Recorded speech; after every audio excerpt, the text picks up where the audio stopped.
Hi అండి, అద్భుతమైన tips అయితే షేర్ చేస్తున్నాను. వీడియోని ఎక్కడ కూడా స్కిప్ చేయకుండా చివరి వరకు చూసి వీడియో నచ్చితే చిన్న లైక్ చేయండి ఫ్రెండ్స్. పాలు కాయటం ఒక్కోసారి మర్చిపోతూ ఉంటాం కదండి. పాలు ఇరిగిపోతాయని డౌట్గా ఉన్నప్పుడు పాలు కాచుకునేటప్పుడు 2 డ్రాప్స్ కొబ్బరి నూనె వేసి కాచుకున్నాం అనుకోండి, పాలు విరిగిపోకుండా ఉంటాయి. మీకు ఎటువంటి డౌట్ అయితే అవసరం లేదండి. ఒక్కసారి ట్రై చేయండి, రిజల్ట్ అనేది పక్కాగా ఉంటుంది. ఇంకా సెకండ్ టిప్ని కూడా తెలుసుకుందామండి. సెకండ్ టిప్ని తెలుసుకునే ముందు చిన్న రిక్వెస్ట్ అండి, మన ఛానల్ ఎవరైనా ఫస్ట్ టైం చూస్తున్నట్లయితే ప్లీజ్ అండి, ప్రీవియస్ వీడియోస్ చూసి మీకు నచ్చి కంటెంట్ ఉంది అనుకుంటేనే ఛానల్ని సబ్స్క్రైబ్ చేసుకోండి. ఇలా పాలు ఇంకొక టిప్ కూడా షేర్ చేస్తున్నానండి. పాలు విరిగిపోకుండా ఉండాలంటే కొంచెం బేకింగ్ పౌడర్ ఒక 1/2 టీ స్పూన్ వేసేసుకొని పాలు కాచుకున్నాం అనుకోండి, పాలు విరగకుండా ఉంటాయి. ఇంకా సెకండ్ టిప్పు, మనం దోసపిండి కానీ ఇడ్లీ పిండి కానీ ఇలా వేసుకుంటూ ఉంటాం కదండి. ఒక్కోసారి గిన్నెలో కొంచెం మిగిలిపోతూ ఉంటుంది, అది వేస్ట్ అని పారబోసే బదులు ఇలా కొంచెం వాటర్ అయితే పోసేసి ఈ విధంగా మొత్తం కూడా స్పూన్ కలిసేలాగా ఇలా కలుపుకోవాలండి. ఈ వాటర్ని మన ఇంట్లో కొన్ని పూల మొక్కలను అయితే పెంచుకుంటూ ఉంటాం కదండి. మనీ ప్లాంట్ కానీ రోజ్ ప్లాంట్స్ కానీ ఇలా ఉంటూ ఉంటాయి కదండి. ఇలా రోజ్ ప్లాంట్స్కి కానీ మనీ ప్లాంట్కి కానీ ఈ వాటర్ ఇచ్చుకుంటూ ఉన్నాం అనుకోండి, మంచి క్రాప్ అయితే ఉంటుందండి. మొక్కలు కూడా చక్కగా పెరుగుతాయి, పూలు కూడా కలర్ఫుల్గా పోస్తాయండి. ఇవి చాలా వాటికి బలం అండి. ఈ టైం ఇలా ట్రై చేయండి, చాలా బాగా వర్క్ అవుతుంది.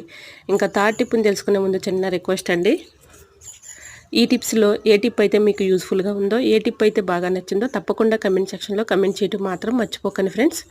ఇంకా నెక్స్ట్ టిప్ని తెలుసుకుందామండి. ఎల్లుల్లిపాయలు పాడవకుండా ఉండాలి అంటే ఇలా ఎల్లుల్లిపాయలని అయితే చక్కగా ఏదైనా నెట్ బ్యాగ్లో వేసేసి మనం ఫ్రిడ్జ్లో పెట్టేసుకున్నాం అనుకోండి, ఎక్కువ రోజులు అలానే ఉంటాయి.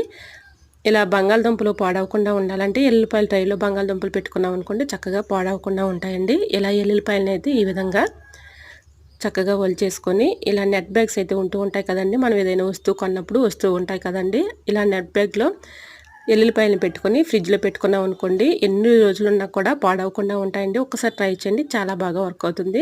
ఇలా ఎల్లుల్లిపాయలను మనం బయట ఉంచేసాం అనుకోండి, బూజు వచ్చేసి పురుగు పడుతూ ఉంటుంది కదండి, అటువంటి ఇబ్బంది అయితే ఉండదు. ఇలా నెట్ బ్యాగ్లో పెట్టేసి చక్కగా మనం ఫ్రిడ్జ్లో పెట్టుకున్నాం అనుకోండి, ఎక్కువ రోజులు స్టోర్ ఉంటాయి. సో యూజ్ అవుతుంది అనుకుంటే తప్పకుండా ట్రై చేయండి.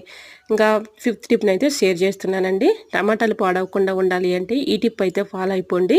ఇలా టమాటాలను శుభ్రంగా వాటర్లో క్లీన్ చేసుకున్న తర్వాత తేమ లేకుండా శుభ్రంగా ఇలాగా తుడుచుకున్న తర్వాత ఒక్కొక్క టమాటాకి కొంచెం ఇలా ఆయిల్ అప్లై చేసేసి ఏదైనా ఒక డబ్బాలో స్టోర్ చేసుకొని, డబ్బాలో స్టోర్ చేసుకునే ముందు టిష్యూ పేపర్ కానీ న్యూస్ పేపర్ కానీ అడుగున వేసేసి దానిపైన ఇలా టమాటాలు ఆయిల్ అప్లై చేసేసి ఇలా పెట్టుకున్నాం అనుకోండి, ఇలా ఫ్రిడ్జ్లో పెట్టేసుకుంటే ఎన్ని రోజులున్నా పాడవకుండా ఉంటాయి. సో యూజ్ అవుతుంది అనుకుంటే ట్రై చేయండి. వీడియో నచ్చితే లైక్ చేయండి. Thanks for watching.